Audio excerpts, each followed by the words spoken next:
Headlines Bharat ਦੇਖ ਰਹੇ ਸਮੂਹ ਦਰਸ਼ਕਾਂ ਦਾ ਮੈਂ ਕੁਲਵੰਤ ਸਿੰਘ ਟਿੱਬਾ ਹਾਰਦਿਕ ਸਵਾਗਤ ਕਰਦਾ ਹਾਂ। ਅੱਜ ਅਸੀਂ ਆਪਣੇ ਆਪ ਨੂੰ ਬਹੁਤ ਹੀ ਵਡਭਾਗਾ ਮੰਨ ਰਹੇ ਹਾਂ ਕਿਉਂਕਿ ਸਾਡੇ ਦਫ਼ਤਰ ਦੇ ਵਿੱਚ ਸਟੂਡੀਓ ਦੇ ਵਿੱਚ ਕੈਨੇਡਾ ਤੋਂ ਵਿਸ਼ੇਸ਼ ਤੌਰ 'ਤੇ ਸਮਾਜ ਸੇਵੀ ਅਤੇ ਪ੍ਰਸਿੱਧ ਜਿਹੜੇ ਉੱਥੋਂ ਦੀ ਸੰਸਥਾ ਹੈਗੀ ਹੈ council of heritage and international piece ਦੇ ਚੇਅਰਮੈਨ ਮਾਨਯੋਗ ਰੋਸ਼ਨ ਪਾਠਕ ਜੀ ਸਾਡੇ ਇਸ ਸਟੂਡੀਓ ਵਿੱਚ ਪੁੱਜੇ ਹੈ। ਅਸੀਂ ਦਿਲ ਦੀਆਂ ਗਹਿਰਾਈਆਂ 'ਚੋਂ ਉਹਨਾਂ ਦਾ ਇੱਥੇ ਪਹੁੰਚਣ 'ਤੇ ਧੰਨਵਾਦ ਕਰਦੇ ਹਾਂ। ਭਾਰਤ ਦੇ ਵਿੱਚ ਜਿਸ ਤਰ੍ਹਾਂ ਦੇ ਹਾਲਾਤ ਹੈ ਔਰ ਕੈਨੇਡਾ ਦੇ ਵਿੱਚ ਜਿਸ ਤਰ੍ਹਾਂ ਦੇ ਹਾਲਾਤ ਹੈ, ਇਹਨਾਂ ਦੋਵਾਂ ਮੁਲਕਾਂ ਦੀ ਜਿਹੜੇ ਲੋਕਾਂ ਦੇ ਰਹਿਣ ਸਹਿਣ ਅਤੇ ਉਹਨਾਂ ਦੀ ਜੀਵਨ ਜਾਂਚ ਬਾਰੇ ਅਸੀਂ ਗੱਲਬਾਤ ਕਰਾਂਗੇ। ਇੱਕ ਵਾਰ ਫਿਰ ਅਸੀਂ ਮਾਨਯੋਗ ਰੋਸ਼ਨ ਪਾਠਕ ਜੀ ਦਾ ਆਪਣੇ ਸਟੂਡੀਓ ਵਿੱਚ ਸਵਾਗਤ ਕਰਦੇ ਹਾਂ। ਪਾਠਕ ਸਾਹਿਬ, ਸਭ ਤੋਂ ਪਹਿਲਾਂ ਤਾਂ ਇਹ ਦੱਸੋ, ਜਿਹੜੀ ਤੁਸੀਂ ਸੰਸਥਾ ਰਨ ਕਰ ਰਹੇ ਹੋ ਕੈਨੇਡਾ ਦੇ ਵਿੱਚ, council of heritage and international piece, ਵਿਚਾਰ ਕਿਵੇਂ ਆਇਆ ਇਸ ਸੰਸਥਾ ਨੂੰ ਬਣਾਉਣ ਦਾ ਕਿ ਇਹ ਸੰਸਥਾ ਰਨ ਕੀਤੀ ਜਾਵੇ, ਉਹ ਵੀ ਕੈਨੇਡਾ ਵਰਗੇ ਮੁਲਕਾਂ ਦੇ ਵਿੱਚ ਜਿਹੜਾ ਬਹੁਤ ਵਿਕਸਿਤ ਹੈ? ਥੈਂਕਸ ਟਿੱਬਾ ਜੀ, ਕੁਲਵੰਤ ਜੀ, ਤੁਹਾਡਾ ਬਹੁਤ ਧੰਨਵਾਦ ਹੈ। ਔਰ ਅੱਜ ਬਹੁਤ ਖੁਸ਼ ਹਾਂ ਅਸੀਂ ਵੀ ਰੱਬ ਨੇ ਮੌਕਾ ਦੇ ਦਿੱਤਾ ਤੁਹਾਡੇ ਸਟੂਡੀਓ 'ਚ ਆਉਣ ਦਾ, ਅਤੇ ਤੁਸੀਂ ਜਿੰਨਾ ਸਾਡਾ ਮਾਣ ਕਰਦੇ ਜੇ, ਅਸੀਂ ਦਿਲ ਦੀਆਂ ਗਹਿਰਾਈਆਂ ਤੋਂ ਤੁਹਾਡਾ ਧੰਨਵਾਦ ਕਰਦੇ ਹਾਂ। ਇਹ ਸੰਸਥਾ ਬਣਾਉਣ ਦਾ ਜਿਹੜਾ ਇਹ ਵੇਖੋ, ਜਿਹੜਾ ਸ਼ੌਕ ਹੁੰਦਾ ਸਮਾਜ ਸੇਵਾ ਦਾ, ਇਹ ਬਟ ਨੈਚੁਰਲ ਵਾ, ਇਹ ਕੁਦਰਤੀ ਜੀਨਸ ਹੁੰਦੇ ਆ ਜੀ। ਕਿਉਂਕਿ ਮੇਰੇ ਗ੍ਰੇਟ ਗ੍ਰੈਂਡ ਫਾਦਰਸ ਨੇ ਦੇਸ਼ ਦੀ ਆਜ਼ਾਦੀ ਲਈ ਫਾਂਸੀ ਦੇ ਰੱਸੇ ਨੂੰ ਚੁੰਮਿਆ, ਅਤੇ ਅਸੀਂ ਇਹ ਸਮਝਦੇ ਹਾਂ ਵੀ ਉਹ ਜੀਨਸ ਕਦੇ ਸਾਡੇ 'ਚ ਨੇ, ਅਤੇ ਸਾਨੂੰ ਇਹ ਸ਼ੌਕ ਸੀ ਸ਼ੁਰੂ ਤੋਂ। ਜਦੋਂ ਤੋਂ ਤੁਸੀਂ ਇਹ ਲਾ ਲਓ ਟਿੱਬਾ ਜੀ ਵੀ 10ਵੀਂ ਜਮਾਤ ਪੜ੍ਹਨ ਤੋਂ ਬਾਅਦ ਹੀ ਇਹ ਸ਼ੌਕ ਪੈਦਾ ਹੋ ਗਿਆ ਵੀ ਸਮਾਜ ਸੇਵਾ ਹੋਣੀ ਚਾਹੀਦੀ ਆ ਔਰ ਦੇਸ਼ ਦੇ ਵਿੱਚ ਖੁਸ਼ਹਾਲੀ ਹੋਣੀ ਚਾਹੀਦੀ ਆ, ਕਿਉਂਕਿ ਦੇਸ਼ ਜਿਹੜਾ ਆਜ਼ਾਦ ਹੋਇਆ ਇਹ ਬੜੀਆਂ ਕੁਰਬਾਨੀਆਂ ਨਾਲ ਹੋਇਆ। ਲੇਕਿਨ ਹੁਣ ਉਸ ਤੋਂ ਬਾਅਦ ਇੱਥੇ ਵੀ ਸੀ ਔਰ ਉਸ ਤੋਂ ਬਾਅਦ ਕੈਨੇਡਾ ਅਸੀਂ ਦੇ ਵਾਸੀ ਹਾਂ ਔਰ ਉੱਥੋਂ ਦੇ ਸਿਟੀਜ਼ਨ ਹਾਂ। ਹੁਣ ਅੱਜ ਤੋਂ 20 ਸਾਲ ਪਹਿਲੋਂ ਉੱਥੇ, ਕਿਉਂਕਿ ਉੱਥੇ ਵੀ ਸ਼ੌਕ ਸੀ ਸਮਾਜ ਸੇਵਾ ਦਾ, ਅਤੇ ਉੱਥੇ ਵੀ ਐਸੀ ਨਹੀਂ ਗੀ ਹਾਲਤ ਵੀ ਜਿਹੜਾ ਸਮਾਜਿਕ ਢਾਂਚਾ ਵਾ ਉਹ ਬੜਾ ਥੱਲੇ ਗਰੀਬ ਵਾ, ਇੰਨਾ ਨਹੀਂ ਗਾ। ਉੱਥੇ ਹਰ ਆਦਮੀ ਨੂੰ ਪੂਰੇ ਸਾਧਨ ਮਿਲਦੇ ਆ। ਕੋਈ ਆਦਮੀ ਐਡਾ ਜਿੱਦਾਂ ਇੱਥੇ ਬਹੁਤ ਲੋਕ ਥੱਲੇ ਲਤਾੜੇ ਹੋਏ ਨੇ, ਉੱਥੇ ਨਹੀਂ ਗਈ ਐਸੀ ਪੋਜੀਸ਼ਨ। ਲੇਕਿਨ ਫਿਰ ਵੀ ਉੱਥੇ ਵੀ ਲੋੜ ਹੈ ਵੀ ਸਮਾਜ ਦੀ ਅਸੀਂ ਸੇਵਾ ਕਰੀਏ। ਮੇਨ ਜਿਹੜੀ ਇਹ ਸੰਸਥਾ ਬਣਾਉਣ ਦਾ ਕਾਰਨ ਵਾ ਵੀ ਸਾਰੇ ਜਿੰਨੇ ਧਰਮ ਨੇ, ਹਰ ਧਰਮਾਂ ਦੇ ਲੋਕਾਂ ਨੂੰ ਅਸੀਂ ਯੂਨਾਈਟ ਕਰਕੇ ਰੱਖੀਏ, ਇੱਕ ਫੁਲਵਾੜੀ ਵਾਂਗੂ ਬਣਾ ਕੇ ਰੱਖੀਏ ਔਰ ਉਹਨਾਂ ਨੂੰ ਯੂਨਾਈਟ ਕਰਕੇ ਰੱਖੀਏ, ਜਿਹੜਾ ਉਹਨਾਂ ਨੂੰ ਸੈਕੂਲਰ ਉਹ ਇੱਕ ਢਾਂਚੇ ਦੇ ਵਿੱਚ ਰਹਿਣ। ਇਸ ਕਰਕੇ ਉੱਥੇ ਵੀ ਆਇਆ ਔਰ ਇਹਨੂੰ ਫਿਰ ਰਜਿਸਟਰ ਕਰਾਇਆ। ਇਹ ਕੈਨੇਡਾ ਗੌਰਮੈਂਟ ਨਾਲ ਰਜਿਸਟਰਡ ਵਾ ਸਾਡੀ ਸੰਸਥਾ, ਔਰ 20 ਸਾਲ ਪਹਿਲੋਂ ਇਹ ਪੁਰਾਣੀ ਆ, 2000 'ਚ ਮੇਰਾ ਖਿਆਲ ਇਹ ਕਰਾਈ ਸੀ ਅਸੀਂ, ਅਤੇ ਅੱਛਾ ਕੰਮ ਚੱਲ ਰਿਹਾ। ਪਾਠਕ ਸਾਹਿਬ, ਜਿਸ ਤਰ੍ਹਾਂ ਤੁਸੀਂ ਨੇ ਗੱਲ ਕੀਤੀ ਹੈ ਕਿ ਤੁਸੀਂ ਇੱਕ ਵਿਕਸਿਤ ਮੁਲਕ ਦੇ ਵਿੱਚ ਰਹਿ ਰਹੇ ਹੋ, ਜਿਹੜਾ ਇੱਕ ਤਰੱਕੀ ਕਰ ਰਿਹਾ ਮੁਲਕ ਹੈ, ਅਗਾਂਹ ਵਧੂ ਸੋਚ ਵਾਲਾ ਮੁਲਕ ਹੈ। ਖਾਸ ਤੌਰ 'ਤੇ ਜਦੋਂ ਭਾਰਤ ਵਰਗੇ ਦੇਸ਼ ਦੇ ਵਿੱਚ ਅਸੀਂ ਰਹਿੰਦੇ ਹਾਂ ਅਤੇ ਇੱਥੇ ਜਾਤੀ ਆਧਾਰਿਤ ਜਿਹੜੀਆਂ ਲੜਾਈਆਂ ਨੇ, ਜਾਤੀ ਆਧਾਰਿਤ ਅਤਿਆਚਾਰ ਹੈ, ਸਾਨੂੰ ਦੇਖਣ ਨੂੰ ਮਿਲਦਾ। ਇਸ ਤੋਂ ਇਲਾਵਾ ਧਰਮ ਦੇ ਆਧਾਰਿਤ ਦੰਗੇ ਸਾਨੂੰ ਦੇਖਣ ਨੂੰ ਮਿਲਦੇ ਆ, ਭਾਵੇਂ ਗੁਜਰਾਤ ਦੇ ਹੋਣ, ਸਿੱਖ ਵਿਰੋਧੀ ਦੰਗੇ ਹੋਣ, ਜਾਂ ਸ੍ਰੀ ਹਰਿਮੰਦਰ ਸਾਹਿਬ 'ਤੇ ਅਟੈਕ ਦਾ ਮਾਮਲਾ ਹੋਵੇ। ਜਦੋਂ ਤੁਸੀਂ ਇੱਕ ਵਿਕਸਿਤ ਮੁਲਕ ਦੇ ਵਿੱਚ ਰਹਿੰਦੇ ਹੋ ਅਤੇ ਭਾਰਤ ਦੇ ਵਿੱਚ ਤੁਸੀਂ ਜਿਹੜਾ ਹੈਗਾ ਤੁਹਾਡਾ ਜਨਮ ਹੋਇਆ, ਇੱਥੇ ਤੁਸੀਂ ਕਾਫੀ ਲੰਮਾ ਸਮਾਂ ਸਮਾਜ ਸੇਵਾ ਕੀਤੀ, ਅਤੇ ਉਸ ਤੋਂ ਬਾਅਦ ਤੁਸੀਂ ਕੈਨੇਡਾ ਚਲੇ ਜਾਂਦੇ ਹੋ, ਉੱਥੇ ਤੁਹਾਡਾ ਆਪਣਾ ਕਾਰੋਬਾਰ ਹੈ। ਦੋਵਾਂ ਮੁਲਕਾਂ ਦੇ ਵਿੱਚ ਤੁਸੀਂ ਕੀ ਫ਼ਰਕ ਸਮਝਦੇ ਹੋ? ਵੇਖੋ ਜੀ, ਉਹ ਮੁਲਕ ਡਿਵੈਲਪ ਨੇ। ਜੋ ਜ਼ਿਆਦਾ ਅਸੀਂ ਵੇਖਿਆ ਵੀ ਉੱਥੋਂ ਦੇ ਮੁਲਕਾਂ ਨੇ ਡਿਵੈਲਪ ਹੋਣ ਦਾ ਮਤਲਬ ਇਹੋ ਹੀ ਹੁੰਦਾ ਵੀ ਉੱਥੇ ਬਹੁਤ ਸੁਧਾਰ ਹੋਏ ਨੇ। ਉੱਥੇ ਜਿਹੜਾ ਸਮਾਜਿਕ ਢਾਂਚਾ ਉਹ ਇੱਦਾਂ ਦਾ ਵਾ ਵੀ ਲੋਕਾਂ 'ਚ ਜ਼ਿਆਦਾ ਇੱਥੋਂ ਵਾਂਗੂ ਧਰਮ ਦੇ ਨਾਂ 'ਤੇ ਲੜਾਈਆਂ ਨਹੀਂ ਗਈਆਂ। ਜਿਹੜੇ ਉੱਥੋਂ ਦੇ ਓਰੀਜਨਲੀ ਲੋਕ ਨੇ, ਸਾਨੂੰ ਤਾਂ NRI ਕਿਹਾ ਜਾਂਦਾ, ਬੇਸ਼ੱਕ ਅਸੀਂ ਅੱਜ ਉੱਥੋਂ ਦੇ ਸਿਟੀਜ਼ਨ ਵਾਂ ਕੈਨੇਡਾ ਦੇ, ਪਰ ਅਸੀਂ ਬਾਹਰ ਦੇ ਮੁਲਕ ਤੋਂ ਜਾ ਕੇ, ਇੰਡੀਆ ਤੋਂ ਜਾ ਕੇ ਉੱਥੇ ਸਿਟੀਜ਼ਨ ਬਣੇ ਆ। ਲੇਕਿਨ ਜਿਹੜੇ ਉੱਥੋਂ ਦੇ ਬੋਰਨ ਦੇ ਸਿਟੀਜ਼ਨ 'ਚ, ਉਹਨਾਂ 'ਚ ਕੋਈ ਜਾਤ ਪਾਤ ਵਾਲੀ ਕੋਈ ਲੜਾਈ ਨਹੀਂ ਗਈ। ਉਹਨਾਂ 'ਚ ਥੋੜ੍ਹੀ ਹੁਣ ਜਿਹੜੀ ਬਹੁਤ ਵੱਡੀ ਗੱਲ ਹੋਈ ਹੈ ਜਿਹੜੀ ਅਮਰੀਕਾ 'ਚ ਨਸਲੀ ਦੰਗਿਆਂ ਦੀ, ਉਹ ਮਾੜੀ ਹੋਈ ਆ, ਕਾਲੇ ਐਂਡ ਬਲੈਕ ਐਂਡ ਵਾਈਟ ਦੀ। ਉਹ ਨਹੀਂ ਹੋਣੀ ਚਾਹੀਦੀ। ਉਹ ਅੱਜ ਤੁਹਾਨੂੰ ਪਤਾ ਵੀ ਡੀ ਸਾਹਿਬ ਨੂੰ ਸੰਗਰੂਰ ਅਸੀਂ ਮੈਮੋਰੈਂਡਮ ਵੀ ਦਿੱਤਾ, ਜਿਹਦੇ ਨਾਲ ਸਾਡੇ ਕਮਲਜੀਤ ਸਿੰਘ ਟਿੱਬਾ ਪੰਜਾਬ ਦੇ ਜਿਹੜੇ ਪ੍ਰਧਾਨ ਨੇ, ਔਰ ਤੁਸੀਂ ਵੀ ਸੀ, ਔਰ ਸਾਡੇ ਸਪੈਸ਼ਲੀ ਜਿਹੜੇ ਖੰਨਾ ਜੀ ਆਏ ਨੇ ਚੰਡੀਗੜ੍ਹ ਤੋਂ, ਉਹ ਵੀ ਗੋਪਾਲ ਖੰਨਾ, ਉਹ ਵੀ ਸਾਡੇ ਨਾਲ ਸੀ, ਹੋਰ ਵੀ ਸਾਡੇ ਸਾਥੀ ਸਾਰੇ ਨਾਲ ਸੀ। ਉਹ ਕੀਤਾ ਅਸੀਂ ਉੱਥੇ। ਇਹ ਗੱਲ ਨਹੀਂ ਗੀ, ਉੱਥੇ ਸੋਸ਼ਲ ਜਿਹੜਾ ਭਾਈਚਾਰਾ ਵਾ ਇੱਥੋਂ ਨਾਲੋਂ ਜ਼ਿਆਦਾ ਵਾ, ਔਰ ਇਹ ਇੰਡੀਆ ਵਾਲਿਆਂ ਨੂੰ ਵੀ ਸਮਝਣਾ ਚਾਹੀਦਾ। ਇੱਥੇ ਕੁਝ ਨਾ ਕੁਝ ਹੋਇਆ ਹੀ ਰਹਿੰਦਾ ਇੱਦਾਂ ਦਾ, ਔਰ ਹੁਣ ਤਾਂ ਇਹ ਗੌਰਮੈਂਟਾਂ ਦਾ ਵੀ ਮੈਂ ਸਮਝਦਾ ਕੁਝ ਕਮਜ਼ੋਰੀ ਆ ਜੀ। ਗੌਰਮੈਂਟਾਂ ਨੂੰ ਵੀ ਚਾਹੀਦਾ ਵੀ ਇਹਦੇ ਵਿੱਚ ਸਿਰਫ ਵੋਟਾਂ ਲਈ ਲੋਕਾਂ ਨੂੰ ਇਹੋ ਜਿਹੇ ਕੰਮ 'ਚ ਨਾ ਉਲਝਾਉਣ। ਦਰਅਸਲ ਦੁਨੀਆ 'ਚ ਹੁਣ ਜੋ ਮੈਂ ਸਮਝ ਰਿਹਾ, ਮੇਰੇ ਮੁਤਾਬਕ ਵੇਖੋ, ਅਗਰ ਮੇਰੇ ਕੋਲ ਪਾਵਰ ਆ ਜਾਏ ਤੇ ਮੈਂ ਤੇ ਸੋਚੂੰਗਾ ਵੀ ਲੜਾਈ ਦੁਨੀਆ 'ਚ ਜੇ ਕੋਈ ਹੈ ਤੇ ਗਰੀਬ ਅਮੀਰ ਦੀ ਆ, ਔਰ ਇਨਸਾਨ ਦੀ ਔਰ ਹਵਾਨ ਦੀ ਲੜਾਈ ਆ, ਕੋਈ ਹੋਰ ਦੂਜੀ ਲੜਾਈ ਨਹੀਂ। ਜਾਤਾਂ ਤੇ ਅਸੀਂ ਬਣਾਈਆਂ, ਚਲੋ ਠੀਕ ਹੈ, ਬਣ ਗਈਆਂ, ਧਰਮ ਵੀ ਬਣ ਗਏ, ਉਹ ਤੁਹਾਡਾ ਇੱਕ ਇੰਡੀਵਿਜੂਅਲ ਫੇਥ ਹੈ। ਉਹਦੇ ਵਿੱਚ ਤੁਹਾਨੂੰ ਜਿੱਥੇ ਕੋਈ ਫੇਥ ਹੈ ਉੱਥੇ ਤੁਸੀਂ ਜਾ ਕੇ ਆਪਣੀ ਜੋ ਪਾਠ ਪੂਜਾ ਕਰਨੀ ਕਰੋ, ਲੇਕਿਨ ਤੁਹਾਨੂੰ ਰਹਿਣਾ ਇਕੱਠਿਆਂ ਚਾਹੀਦਾ। ਜਿਹੜਾ ਇਹ ਬਾਹਰ ਦੇ ਮੁਲਕਾਂ 'ਚ ਕੁਝ ਉਹ ਜ਼ਿਆਦਾ ਵਾ, ਲੋਕ ਸਿਆਣੇ ਆ, ਉਹ ਚੰਗੇ ਢੰਗ ਨਾਲ ਰਹਿੰਦੇ ਆ। ਇੱਥੇ ਲੋਕ ਕੁਝ ਘੱਟ ਸਮਝਦੇ ਆ, ਉਹ ਛੋਟੀ ਜਿਹੀ ਗੱਲ 'ਚ ਆ ਜਾਂਦੇ ਆ। ਕੁਝ ਲੀਡਰਾਂ ਦਾ ਵੀ ਜ਼ਿਆਦਾ ਹੱਥ ਵਾ ਇੱਥੇ, ਮੈਂ ਰਿਹਾ ਵੀ ਹਾਂ, ਪੋਲੀਟਿਕਸ 'ਚ ਵੀ ਰਿਹਾ ਇੱਥੇ, ਪਰ ਉਹ ਨਹੀਂ ਚਾਹੀਦਾ, ਉਹ ਨਹੀਂ ਚਾਹੀਦਾ। ਮੈਂ ਇਹਨਾਂ ਨੂੰ ਬੇਨਤੀ ਕਰਦਾ ਲੀਡਰਾਂ ਨੂੰ ਵੀ ਉਹ ਲੋਕਾਂ ਨੂੰ ਅਮਨ ਦੀ ਗੱਲ ਸਿਖਾਉਣ ਔਰ ਭਾਈਚਾਰੇ ਦੀ ਗੱਲ ਸਿਖਾਉਣ। ਜੀ, ਜਿਸ ਤਰ੍ਹਾਂ ਤੁਸੀਂ ਕਿਹਾ ਕਿ ਅਸੀਂ ਪ੍ਰਵਾਸੀ ਭਾਰਤੀ ਹਾਂ, ਬੇਸ਼ੱਕ ਉੱਥੋਂ ਦੇ ਤੁਸੀਂ ਜਿਹੜਾ ਹੈਗਾ ਨਾਗਰਿਕ ਬਣ ਗਏ, ਰਿਹਾਇਸ਼ ਤੁਹਾਡੀ ਉੱਥੇ ਹੋ ਗਈ, ਜਿਹੜਾ PR ਹੋ ਗਏ ਤੁਸੀਂ ਉੱਥੇ, ਪਰ ਪਿਛਲੇ ਦਿਨਾਂ ਦੇ ਵਿੱਚ, ਪਿਛਲੇ 2-3 ਮਹੀਨੇ ਜਦੋਂ ਪਿੱਛੇ ਜਾਂਦੇ ਹਾਂ, ਭਾਰਤ ਦੇ ਵਿੱਚ 2-3 ਬਿੱਲ ਪਾਸ ਕੀਤੇ ਜਾਂਦੇ ਆ, ਕਾਨੂੰਨ ਬਣਾਏ ਜਾਂਦੇ ਆ। NRC ਦਾ ਮਸਲਾ ਹੈ ਅਤੇ ਨੈਸ਼ਨਲ ਕੌਮੀ ਰਜਿਸਟਰ ਹੈ, ਉਹਨੂੰ ਲੈ ਕੇ ਕਿਤੇ ਨਾ ਕਿਤੇ ਤੌਖਲੇ ਵੀ ਵੱਧ ਗਏ ਆ ਭਾਰਤੀਆਂ ਦੇ, ਕਿਉਂਕਿ ਜਿਹੜੇ ਲੰਮੇ ਸਮੇਂ ਤੋਂ ਉਹਨਾਂ ਨੂੰ ਇਹ ਸਾਬਤ ਕਰਨਾ ਪਏਗਾ ਕਿ ਤੁਸੀਂ ਜਿਹੜਾ ਹੈਗਾ ਇੱਥੇ ਦੇ ਜੰਪਲ ਹੋ ਜਾਂ ਨਹੀਂ ਹੋ, ਤੁਹਾਡੇ ਦਾਦੇ ਪੜਦਾਦੇ ਅੱਗੇ। ਜਿਸ ਤਰ੍ਹਾਂ ਜਿਹੜੇ ਭਾਰਤ ਦੇ ਲੋਕ ਵਿਦੇਸ਼ਾਂ ਵਿੱਚ ਜਾ ਕੇ ਨਾਮਣਾ ਖੱਟ ਰਹੇ ਆ, ਹਰ ਖੇਤਰ ਦੇ ਵਿੱਚ ਤਰੱਕੀ ਕਰ ਰਹੇ ਆ, ਪਰ ਭਾਰਤ ਦੇ ਵਿੱਚ ਜਿਹੜੇ ਜੰਪਲ ਲੋਕ ਆ, ਇੱਥੋਂ ਦੇ ਮੂਲ ਨਾਗਰਿਕ ਹੈ, ਉਹਨਾਂ ਵਾਸਤੇ ਇੱਕ ਬਹੁਤ ਵੱਡੀ ਸਮੱਸਿਆ ਭਵਿੱਖ ਦੇ ਵਿੱਚ ਖੜੀ ਹੋਣ ਜਾ ਰਹੀ ਹੈ।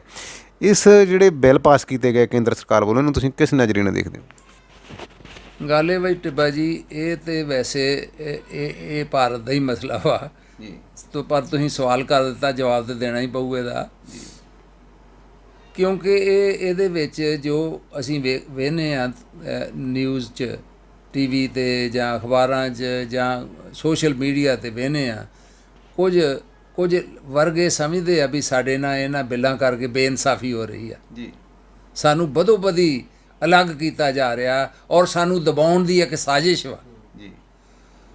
ਉਹ ਮਸਲਾ ਇਹ ਵਾ ਵੀ ਇਹ ਸਰਕਾਰਾਂ ਦਾ ਹੁੰਦਾ, ਔਰ ਇਹ ਸਰਕਾਰ 'ਤੇ ਵੀ ਬਲੇਮ ਲੱਗ ਰਿਹਾ, ਭਾਰਤ ਸਰਕਾਰ 'ਤੇ ਜੀ।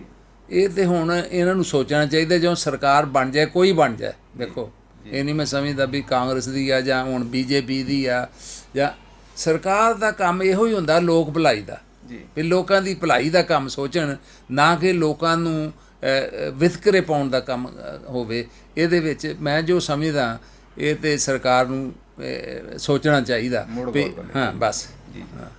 ਤੁਸੀਂ ਕੈਨੇਡਾ ਦੇ ਵਿੱਚ ਰਹਿੰਦੇ ਹੋ, ਤੁਹਾਡੀ ਸੰਸਥਾ ਜਿਹੜੀ ਹੈਗੀ ਆ council of heritage and international piece, ਕਿੰਨਾ ਮੁੱਦਿਆਂ ਨੂੰ ਲੈ ਕੇ ਜਿਹੜਾ ਹੈਗਾ ਕੰਮ ਕਰ ਰਹੀ ਹੈ, ਅਤੇ ਤੁਸੀਂ ਪਿਛਲੇ ਕੁਝ ਸਮੇਂ ਤੋਂ ਪੰਜਾਬ ਦੇ ਵਿੱਚੋਂ, ਅਤੇ ਪੰਜਾਬ ਦੇ ਵਿੱਚ ਜਿਹੜਾ ਹੈਗਾ ਆਪਣੀ ਸੰਸਥਾ ਦਾ ਤੁਸੀਂ ਵਿਸਥਾਰ ਕਰ ਰਹੇ ਹੋ, ਕੈਨੇਡਾ ਦੇ ਨਾਲ ਨਾਲ ਪੰਜਾਬ ਦੇ ਵਿੱਚ, ਭਾਰਤ ਦੇ ਵਿੱਚ ਇਕਾਈਆਂ ਬਣ ਰਹੀਆਂ ਨੇ, ਇਹਦੇ ਬਾਰੇ ਦਰਸ਼ਕਾਂ ਨੂੰ ਜਾਣਕਾਰੀ ਦਿਓ।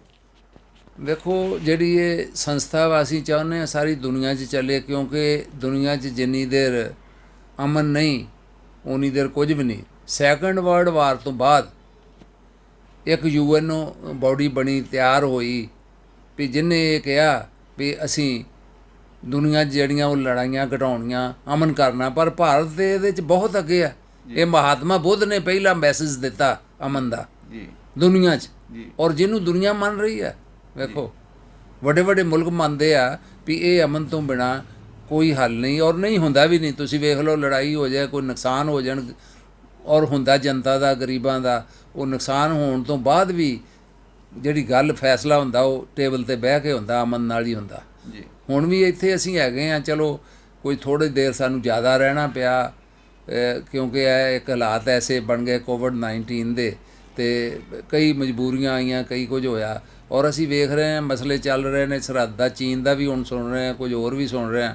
ਇਹਨਾਂ ਨੂੰ ਲੜਨਾ ਨਹੀਂ ਚਾਹੀਦਾ। ਪਹਿਲੀ ਗੱਲ ਤਾਂ ਮੈਂ ਇਹਨਾਂ ਨੂੰ ਸਲਾਹ ਦੇਵਾਂਗਾ, ਭਾਰਤ ਸਰਕਾਰ ਨੂੰ ਵੀ ਔਰ ਇਹਦੇ ਗਵਾਂਢੀਆਂ ਨੂੰ ਵੀ, ਜਿਹਦੇ ਵਿੱਚ ਨਾਲ ਚੀਨ ਆਉਂਦਾ, ਪਾਕਿਸਤਾਨ ਆਉਂਦਾ, ਨੇਪਾਲ ਆਉਂਦਾ, ਭੂਟਾਨ ਆਉਂਦਾ, ਬੰਗਲਾਦੇਸ਼ ਵਾ ਜਾਂ ਸ਼੍ਰੀਲੰਕਾ ਵਾ ਜਾਂ ਕੋਈ ਜਿੰਨੇ ਵੀ ਕੋਈ ਮੁਲਕ ਲਾਗੇ ਦੇ ਹੈਗੇ ਆ, ਇਹਨਾਂ ਨੂੰ ਚਾਹੀਦਾ, ਇਹਨਾਂ ਦੀ ਬਣੀ ਵੀ ਹੈ ਇੱਕ ਸੰਸਥਾ, ਤੁਹਾਨੂੰ ਪਤਾ ਕੀ ਨਾਂ ਉਹਦਾ, ਸਾਰਕ ਕੀ ਆ, ਹਾਂਜੀ।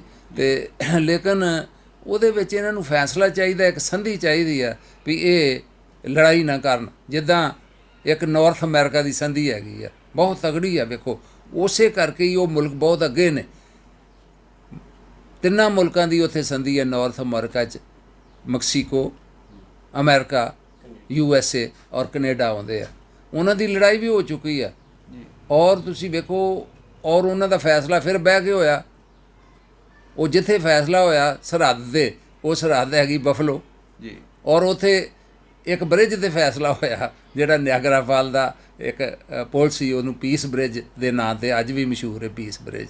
ਅਤੇ ਉਹੋ ਜਿਹਾ ਇਹ ਫੈਸਲਾ ਕਰਨ ਤਾਂ ਕਿ ਇਹ ਤਰੱਕੀ ਕਰ ਸਕਣ। ਇਹ ਅੰਡਰ ਡਿਵੈਲਪ ਨੇ ਹਾਲੇ ਇਹ, ਤੇ ਚੀਨ ਚਲੋ ਅੱਗੇ ਵੱਧ ਗਿਆ। ਚੀਨ ਨੂੰ ਚਾਹੀਦਾ ਥੋੜ੍ਹਾ ਜਿਹਾ ਅਕਲ ਤੋਂ ਕੰਮ ਲਵੇ ਅਤੇ ਉਹ ਜਿਹੜੀ ਬਦਨਾਮੀ ਖੱਟ ਰਿਹਾ ਉਹ ਨਾ ਖੱਟੇ। ਅਤੇ ਭਾਰਤ ਸਰਕਾਰ ਨੂੰ ਵੀ ਚਾਹੀਦਾ ਵੀ ਉਹ ਹਿੰਦੂ ਮੁਸਲਮਾਨ ਸਿੱਖ ਈਸਾਈ ਦੇ ਝਗੜੇ ਛੱਡ ਕੇ ਉਹ ਇਹ ਨਾ ਕਰਨ ਜੀ। ਪਾਠਕ ਸਾਹਿਬ, ਜਿਸ ਤਰ੍ਹਾਂ ਕਰੋਨਾ ਦੌਰ ਚੱਲ ਰਿਹਾ ਹੈ, ਕਰੋਨਾ ਮਹਾਂਮਾਰੀ ਨੇ ਪੂਰੇ ਸੰਸਾਰ ਭਰ ਦੇ ਵਿੱਚ ਜਿਹੜਾ ਹੈਗਾ ਬੜੀ ਵੱਡੀ ਤਬਾਹੀ ਕੀਤੀ ਹੈ। ਕਈ ਕੀਮਤੀ ਜਾਨਾਂ ਚਲੀਆਂ ਗਈਆਂ, ਲੱਖਾਂ ਦੀ ਗਿਣਤੀ ਦੇ ਵਿੱਚ ਜਿਹੜੇ ਹੈਗੇ ਮਰੀਜ਼ ਪ੍ਰਭਾਵਿਤ ਹੋ ਰਹੇ ਹੈ। ਤੁਸੀਂ ਵੀ ਪਿਛਲੇ 3 ਮਹੀਨਿਆਂ ਤੋਂ ਜਦੋਂ ਲੋਕਡਾਊਨ ਹੋਇਆ ਭਾਰਤ ਦੇ ਅੰਦਰ, ਉਸ ਤਰ੍ਹਾਂ ਤੁਸੀਂ ਪੰਜਾਬ ਆਏ ਸੀ ਅਤੇ ਕੁਦਰਤੀ ਪੰਜਾਬ ਦੇ ਵਿੱਚ ਜਿਹੜਾ ਹੈਗਾ ਅਜਿਹੇ ਹਾਲਾਤਾਂ 'ਚ ਫਸ ਗਏ। ਫਿਰ ਇੰਨਾ ਲੰਮਾ ਸਮਾਂ ਜਿਹੜਾ ਹੈਗਾ, ਕਿਉਂਕਿ ਜਿਹੜੇ ਕੈਨੇਡੀਅਨ ਲੋਕ ਹੈ ਜਾਂ ਯੂਰਪ ਦੇ ਲੋਕ ਹੈ ਜਿਹੜੇ ਉੱਥੇ ਕੰਮ ਧੰਦਾ ਕਰਨ ਦੇ ਆਦੀ ਹੈ, ਅਤੇ ਇੰਨਾ ਲੰਮਾ ਸਮਾਂ ਫਿਰ ਕਿੱਦਾਂ ਗੁਜ਼ਾਰਿਆ ਤੁਸੀਂ ਲੋਕਡਾਊਨ ਦੇ ਵਿੱਚ? ਇਹ ਬੜਾ ਮੁਸ਼ਕਿਲ ਨਾਲ ਕਰ ਰਹੇ ਹਾਂ ਔਰ ਕਈ ਚੀਜ਼ਾਂ ਚੰਗੀਆਂ ਵੀ, ਕੁਦਰਤ ਕਈ ਕੰਮ ਚੰਗੇ ਵੀ ਕਰਦੀ ਆ। ਵੇਖੋ ਇਹ ਕੰਮ ਐਸੇ ਹੋਏ ਨੇ ਵੀ ਜਿਹੜਾ ਮਜਬੂਰੀ 'ਚ ਲੋਕੀ ਬਹਿ ਗਏ ਨੇ, ਨਹੀਂ ਤਾਂ ਹਿੰਦੁਸਤਾਨ ਦੀ ਤਾਂ ਐਸੀ ਪੋਜੀਸ਼ਨ ਹੋ ਗਈ ਸੀ, ਆਬਾਦੀ ਬਹੁਤ ਹੋਣ ਕਰਕੇ ਇੱਥੇ ਪੋਲੂਸ਼ਨ ਬਹੁਤ ਹੋ ਗਿਆ ਸੀ ਔਰ ਉਹ ਹੁਣ ਘੱਟ ਹੋਇਆ ਜੀ। ਹੁਣ ਇਸ ਵੇਲੇ ਵੀ ਆਪਾਂ ਜਿੱਥੇ ਪੰਚਕੂਲੇ ਰਹਿੰਦੇ ਹਾਂ ਜਾਂ ਜਿੱਥੇ ਉੱਥੋਂ ਸਿੱਧੇ ਪਹਾੜ ਨਜ਼ਰ ਆਉਂਦੇ ਸੀ, ਬੜਾ ਜਲੰਧਰ ਤੋਂ ਵੀ ਸਵਾਲ ਲੱਗਦੀਆਂ ਪਹਾੜੀਆਂ ਨਜ਼ਰ ਆਉਣ ਲੱਗ, ਬਹੁਤ ਸਾਫ਼ ਜਿਹਾ ਹੋ ਗਿਆ ਵਾਤਾਵਰਨ। ਔਰ ਇਹਦੇ ਵਿੱਚ ਇੱਕ ਗੱਲ ਸਮਝਣ ਵਾਲੀ ਸੀ, ਜੋ ਮੈਂ ਕਹਿੰਦਾ, ਮੈਂ ਲਿਖਿਆ ਵੀ, ਜਿਹੜੇ ਸਾਡੇ ਪੰਜਾਬ ਦੇ ਪ੍ਰਧਾਨ ਨੇ ਉਹਨਾਂ ਨੂੰ ਵੀ ਲਿਖਿਆ ਵੀ ਜੇ ਅਸੀਂ ਰੱਬ ਨੂੰ ਮੰਨਦੇ ਹਾਂ ਅਤੇ ਜਿਹੜੇ ਅਸੀਂ ਧਰਮ ਦੇ ਠੇਕੇਦਾਰ ਨੇ ਸਾਡੇ, ਜਿਹੜੇ ਕਹਿੰਦੇ ਵੀ ਅਸੀਂ ਧਰਮ ਦੇ ਨਾਲ ਹੀ ਸਾਰੀ ਗੱਲ ਚੱਲਦੀ ਆ, ਅਤੇ ਉਹ ਵੀ ਬੰਦ ਕਰਨੇ ਪਏ। ਅਤੇ ਇਹਦਾ ਮਤਲਬ ਇਹ ਵੀ ਬੰਦਿਆਂ 'ਚ ਰੱਬ ਵਾ ਜੀ, ਹੈਂ, ਉਹਨਾਂ ਦੀ ਸੇਵਾ ਹੋਣੀ ਚਾਹੀਦੀ ਆ। ਅਤੇ ਜਦੋਂ ਇਹ ਹੋ ਗਿਆ ਵੀ ਅਸੀਂ ਕੋਈ ਚੀਜ਼ ਇਸ ਵੇਲੇ ਵਰਤ ਵੀ ਨਹੀਂ ਸਕਦੇ, ਡਰਦੇ ਹਾਂ ਕਿਸੇ ਨੂੰ ਹੱਥ ਲਾਉਣ ਤੋਂ ਜਾਂ ਉਹ ਦੂਰ ਰਹਿੰਦੇ ਹਾਂ, ਸਾਰਾ ਕੁਝ ਵਾ, ਅਤੇ ਸਾਨੂੰ ਕੁਝ ਹੁਣ ਫਿਰ ਚੰਗੇ ਇਨਸਾਨ ਬਣਨ ਦੀ ਲੋੜ ਤਾਂ ਹੈ ਨਾ, ਵੀ ਉਹ ਅਸੀਂ ਕੰਮ ਛੱਡੀਏ, ਗਰੀਡੀਨੈਸ ਛੱਡੀਏ, ਕੋਈ ਮਾੜੇ ਕੰਮ ਨਾ ਕਰੀਏ, ਬੁਰੇ ਕੰਮ ਨਾ ਕਰੀਏ। ਪਰ ਮੈਂ ਇਹ ਸਮਝਦਾ ਵੀ ਲੋਕਾਂ ਨੂੰ ਇਹ ਬਹੁਤ ਸਮਝਣਾ ਚਾਹੀਦਾ ਅਤੇ ਸਰਕਾਰਾਂ ਨੂੰ ਤਾਂ ਸਪੈਸ਼ਲੀ ਇਹ ਸਮਝਣ ਦੀ ਲੋੜ ਹੈ। ਹਾਂਜੀ ਹਾਂਜੀ। ਜਿਸ ਤਰ੍ਹਾਂ ਤੁਸੀਂ ਕਿਹਾ ਕਿ ਲਾਲਚੀਪਣ ਤੋਂ ਪਰਹੇਜ਼ ਕੀਤਾ ਜਾਵੇ, ਚੰਗੇ ਇਨਸਾਨ ਬਣੀਏ। ਅੱਜ ਕੱਲ੍ਹ ਪੰਜਾਬ ਦੇ ਵਿੱਚ ਬੜਾ ਮਾੜਾ ਟਰੈਂਡ ਚੱਲ ਰਿਹਾ ਹੈ, ਕਿਉਂਕਿ ਕਰੋਨਾ ਮਹਾਂਮਾਰੀ ਨੂੰ ਲੈ ਕੇ ਲੇਬਰ ਦੀ ਇੱਕ ਬਹੁਤ ਵੱਡੀ ਸਮੱਸਿਆ ਪਿੰਡਾਂ ਦੇ ਵਿੱਚ ਆ ਰਹੀ ਹੈ। ਝੋਨਾ ਲਗਾਉਣ ਦਾ ਸੀਜ਼ਨ ਹੈ ਔਰ ਅੱਜ ਕੱਲ੍ਹ ਇੱਕ ਪੰਜਾਬ ਦੀਆਂ ਜਿਹੜੀਆਂ ਪਿੰਡਾਂ ਦੀਆਂ ਕਈ ਪੰਚਾਇਤਾਂ ਦੇ ਇਸ ਤਰ੍ਹਾਂ ਦੇ ਜਿਹੜੇ ਤਾਨਾਸ਼ਾਹੀ ਅਤੇ ਨਾਦਰਸ਼ਾਹੀ ਪ੍ਰਮਾਣ ਸਾਹਮਣੇ ਆਏ ਹੈ ਕਿ ਪਿੰਡ ਦੇ ਮਜ਼ਦੂਰਾਂ ਨੂੰ ਉਹ ਇੱਕ ਮਿੱਥੀ ਹੋਈ ਰਾਸ਼ੀ ਮਿਥਦੇ ਹੈ ਕਿ ਪ੍ਰਤੀ ਕਿੱਲਾ ਤੁਹਾਨੂੰ ਇੰਨੀ ਜਿਹੜੀ ਹੈਗੀ ਹੈ ਦਿੱਤੀ ਜਾਏਗੀ। ਉਸ ਤੋਂ ਬਾਅਦ ਉਹਨਾਂ ਦੇ ਸੋਸ਼ਲ ਬਾਈਕਾਟ ਜਿਹੜਾ ਹੈਗਾ ਉਹ ਕੀਤਾ ਜਾ ਰਿਹਾ ਹੈ। ਉਹਨਾਂ ਨੂੰ ਭਾਂਡੇ ਘਰੋਂ ਲੈ ਕੇ ਆਉਣ ਦੀਆਂ ਗੱਲਾਂ ਕੀਤੀਆਂ ਜਾ ਰਹੀਆਂ ਨੇ। ਜਿਹੜਾ ਕੋਈ ਸਰਕਾਰ ਸਕੀਮਾਂ ਚਲਾਉਂਦੀ ਹੈ, ਪੰਚਾਇਤ ਕਹਿੰਦੀ ਹੈ ਜੇ ਤੁਸੀਂ ਸਾਡਾ ਜਿਹੜਾ ਹੁਕਮ ਨਹੀਂ ਮੰਨਿਆ ਤਾਂ ਤੁਹਾਡੇ ਜਿਹੜੇ ਸਰਕਾਰੀ ਸਕੀਮਾਂ ਦੇ ਫਾਰਮਾਂ 'ਤੇ ਅਸੀਂ ਮੋਹਰ ਨਹੀਂ ਲਗਾਵਾਂਗੇ। ਇਹ ਜਿਹੜਾ ਨਿੰਦਣਯੋਗ ਵਰਤਾਰਾ ਮੰਨ ਲਓ ਚੱਲ ਰਿਹਾ, ਤੁਹਾਨੂੰ ਨਹੀਂ ਲੱਗਦਾ ਕਿ ਪੰਜਾਬ ਸਰਕਾਰ ਨੂੰ ਜਾਂ ਅਕਾਲ ਤਖਤ ਨੂੰ ਇਹਦੇ ਜਿਹੜਾ ਹੈਗਾ ਦਖਲ ਦੇਣਾ ਚਾਹੀਦਾ? ਵੇਖੋ ਗੱਲ ਜੇ ਸੱਚਾਈ ਪੁੱਛਦੇ ਜੇ, ਇਹੋ ਹੀ ਫਰਕ ਜੇ ਕੈਨੇਡਾ ਔਰ ਅਮਰੀਕਾ ਦਾ ਔਰ ਇੰਡੀਆ ਦਾ। ਉੱਥੇ ਮਜ਼ਦੂਰ ਦੀ ਇੱਜ਼ਤ ਵਾ, ਉਹਨੂੰ ਪੂਰੀ ਉਹਦੀ ਲੇਬਰ ਮਿਲਦੀ, ਪੈਸਾ ਮਿਲਦਾ, ਉਹ ਵੀ ਰੋਟੀ ਰੱਜ ਕੇ ਖਾਂਦਾ, ਉਹਦਾ ਵੀ ਘਰ ਵਧੀਆ ਵਾ, ਉਹਦੇ ਕੋਲ ਵੀ ਕਾਰ ਵਾ, ਉਹਦੇ ਘਰ 'ਚ ਹੀਟ ਵੀ ਆ, ਉਹਦੇ AC ਵੀ ਲੱਗਾ, ਉਹਨੂੰ ਸਾਰੀਆਂ ਸਹੂਲਤਾਂ ਨੇ, ਉਹਨੂੰ ਕਿਸੇ ਕੋਲ ਮੰਗਣ ਦੀ ਲੋੜ ਨਹੀਂ ਕਿਉਂਕਿ ਉਹਨੂੰ ਮਜ਼ਦੂਰੀ ਪੂਰੀ ਮਿਲਦੀ ਆ। ਇੱਥੇ ਜਿਹੜਾ ਦਬਾਇਆ ਜਾ ਰਿਹਾ ਸਰਕਾਰ ਦੀ ਕਮਜ਼ੋਰੀ ਹੈ, ਜੇ ਮੈਨੂੰ ਸੱਚ ਪੁੱਛੋ ਤਾਂ ਇਹ ਸਰਕਾਰਾਂ ਜਿਹੜੀਆਂ ਵਾ ਇਹਨਾਂ ਨੂੰ ਚਾਹੀਦਾ ਵੀ ਜੇ ਬਿੱਲ ਪਾਸ ਕਰਦੀਆਂ ਵੀ ਇੰਨੀ ਮਿਨੀਮਮ ਵੇਜ ਵਾ, ਆਹ ਵਾ ਗੱਲ, ਇੰਨਾ ਦੇਣਾ ਪਊ। ਔਰ ਜੇ ਇਹ ਪਾਸ ਹੋ ਚੁੱਕਾ ਵਾ ਵੀ ਜਿਹੜੀਆਂ ਡਿਪਰੈਸਡ ਕਲਾਸਿਸ ਨੇ, ਜਿਹੜੀਆਂ ਕਿ ਸਦੀਆਂ ਤੋਂ ਹੈ ਸੀ, ਔਰ ਜਦੋਂ ਸਾਡਾ ਸੰਵਿਧਾਨ ਬਣ ਗਿਆ ਇੰਡੀਆ ਦਾ, ਔਰ ਉਸ ਤੋਂ ਬਾਅਦ ਉਹ ਗੱਲ ਨਹੀਂ ਰਹੀ। ਉਹਨੂੰ ਸਰਕਾਰਾਂ ਨੂੰ ਚਾਹੀਦਾ ਉਹਨੂੰ ਲਾ ਦੇ ਮੁਤਾਬਕ ਅੱਛੇ ਤਰੀਕੇ ਨਾਲ ਦਬਾਉਣ, ਪਰ ਉਹਦੇ ਵਿੱਚ ਫਿਰ ਸਰਕਾਰਾਂ ਇਹ ਨਹੀਂ ਕਰਦੀਆਂ। ਉਹਦੇ ਵਿੱਚ ਕਈ ਕਿਸਮ ਦੀਆਂ ਇਹਨਾਂ 'ਚ ਕਮਜ਼ੋਰੀਆਂ ਨੇ, ਹਾਂਜੀ, ਹੋ ਜਾਂਦਾ। ਉਹ ਰੁਕਣਾ ਚਾਹੀਦਾ। ਇਹ ਮਾੜਾ, ਇਹ ਗੱਲ ਦੁਖਦਾਈ ਆ, ਇਹ ਨਹੀਂ ਹੋਣਾ ਚਾਹੀਦਾ। ਮੁਲਕ ਦੇ ਮਜ਼ਦੂਰਾਂ ਨੂੰ ਉਹਨਾਂ ਦਾ ਹੱਕ ਪੂਰਾ ਮਿਲਣਾ ਚਾਹੀਦਾ, ਔਰ ਉਹ ਹੀ ਲਤਾੜੇ ਜਾਂਦੇ ਆ ਹਮੇਸ਼ਾ। ਇਸ ਕਰਕੇ ਅਸੀਂ ਇਹ ਸੰਸਥਾ ਜਿਹੜੀ ਸਾਡੀ ਚਾਹੁੰਦੀ ਹੈ ਵੀ ਅਮਨ ਰਵੇ, ਕਿਉਂਕਿ ਜੇ ਅਮਨ ਨਹੀਂ ਰਹੂ ਉਹਦੇ 'ਚ ਵੀ ਮਜ਼ਦੂਰ ਦਾ, ਗਰੀਬ ਦਾ, ਕਿਸਾਨ ਦਾ ਇਹ ਨੁਕਸਾਨ ਹੋਏਗਾ ਜੀ। ਇਸ ਕਰਕੇ ਬਹੁਤ ਬਹੁਤ ਧੰਨਵਾਦ। ਇਹ ਸਨ ਰੋਸ਼ਨ ਪਾਠਕ ਜੀ, ਜਿਨ੍ਹਾਂ ਨੇ ਲਗਭਗ ਹਰ ਮਸਲੇ ਦੇ ਉੱਤੇ ਸਾਡੇ ਨਾਲ ਵਿਚਾਰ ਸਾਂਝੇ ਕੀਤੇ। ਸ੍ਰੀ ਰੋਸ਼ਨ ਪਾਠਕ ਜੀ ਸਾਡੇ ਸਟੂਡੀਓ 'ਚ ਆਏ। ਅਸੀਂ ਇੱਕ ਵਾਰ ਫਿਰ ਇਹਨਾਂ ਦਾ ਧੰਨਵਾਦ ਕਰਦੇ ਹਾਂ।